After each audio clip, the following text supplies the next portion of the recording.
Good morning. আজকের দিনটা হলো কত আজকে 30 ডিসেম্বর। তো এখন আমরা বড়া কিনে চলে এসেছি চা খেতে। আর এখন বাজে 8টা, ভাবো 8টার সময় চা খেতে এসেছি।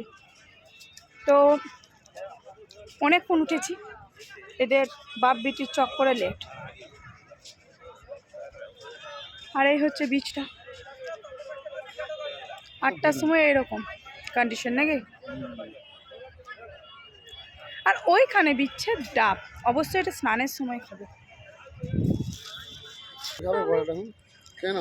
হেলেনি কি কোথায় গেছিলিস?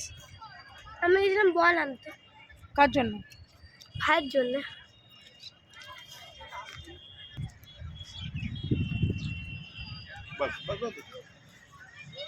আর এরপর আবার চা। তো চলো দেখা হচ্ছে নেক্সট কোনো ভিডিওর সাথে, ততক্ষণ যেন টাটা।